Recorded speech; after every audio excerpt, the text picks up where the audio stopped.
claims of revelation are to be treated as having a moral certainty, and they can only be defeated by an objection that shows a metaphysical certainty. And it seems to me that in Leibniz's practice, it's very clear, not just in the Theodicy but elsewhere in his career, that he will treat, he will take his convictions about the moral attributes of God, and in particular, that God will not damn the innocent, and even more specific developments of that.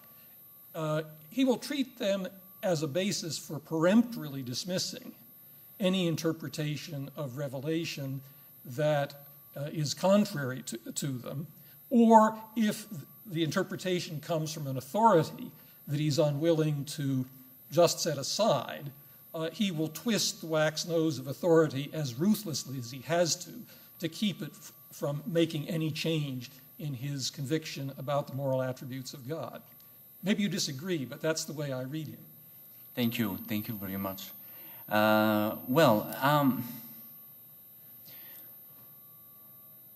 I think that the infallible certainty is, as I say, really better than mere moral certainty. But it must be less than absolutely certainty, because if we assume that God, that the existence of the best possible will is absolutely necessary, that is to say, as the text I quoted, that is to say that God is not free at all. Is not free at all, because he could have not creating any world or another world. But I can imagine what is the objection you can raise.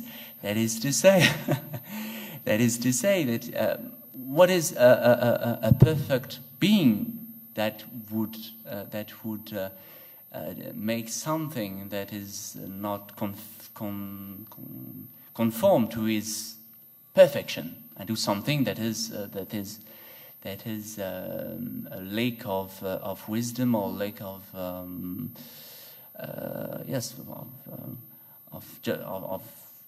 goodness also, because if he had created something else that's the best. And what I will answer to this objection I raised, I will say it's a real difficulty. I think it's a real difficulty, but Leibniz, I think, from the point of view of Leibniz, he will never say, I'm absolutely convinced that is the best possible will. It cannot, because of the claim of the contingency of world. But if we consider Leibniz its own metaphysics, it's quite difficult to believe. It can't, of course. The only thing we can say is God could have created nothing, just say in his internal happiness and glory. Well, just quickly, I think Leibniz is really a pretty thoroughgoing compatibilist about free will. Second, I was thinking of texts in which Leibniz says in effect that, and he didn't publish this, I agree, says in effect, but I think he believed it, that the root of the contingency of the existence of this world is not in any possibility of God's creating less than the best. It's that it's contingent that this world is the best, because it would take an infinite analysis to show that, and that's all the contingency is for Leibniz.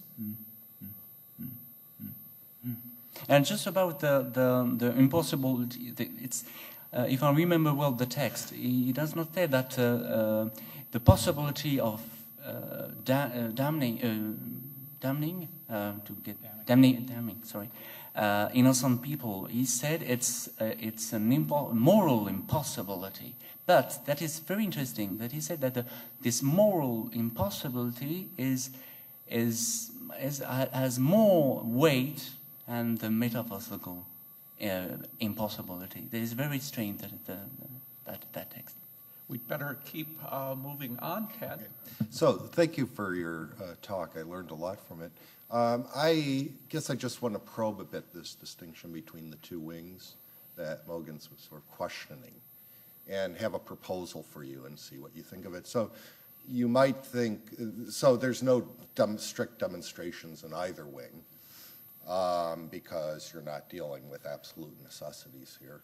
But in the defensive part, your arguments are constructed on the basis of a posteriori considerations, whereas in the doctrinal part, they're based solely on a priori considerations, not that lead to demonstrations, but the premises are all a priori considerations.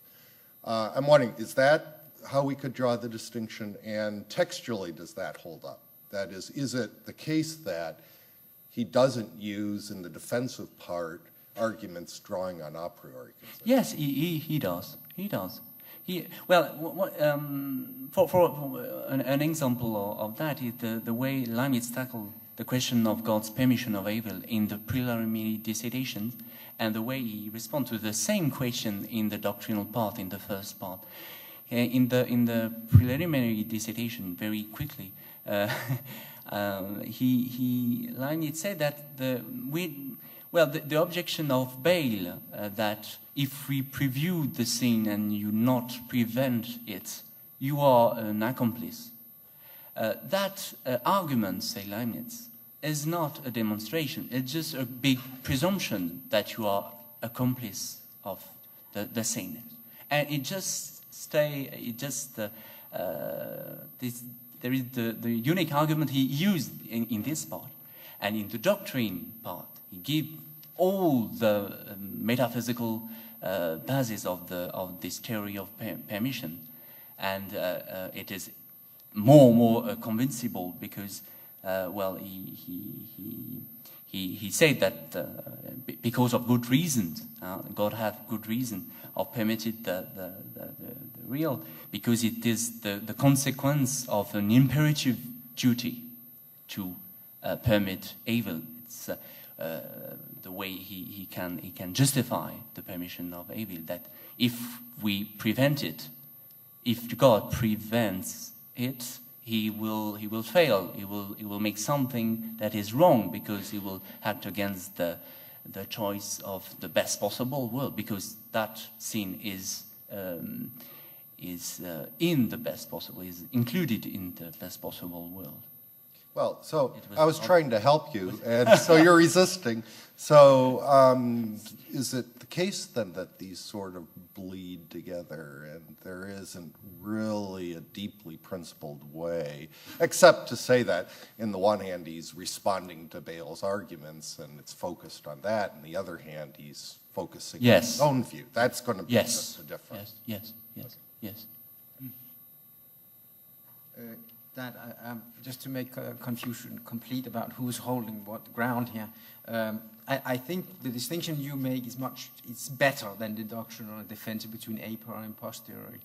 I just wanted to point out, you asked whether there's any textual evidence for this. There is. It's quite clear. It's in paragraph 35 in the preliminary discourse. I'm not going to read it, but I'll show it to you afterwards, okay? Thank you. Thanks very much, Paul.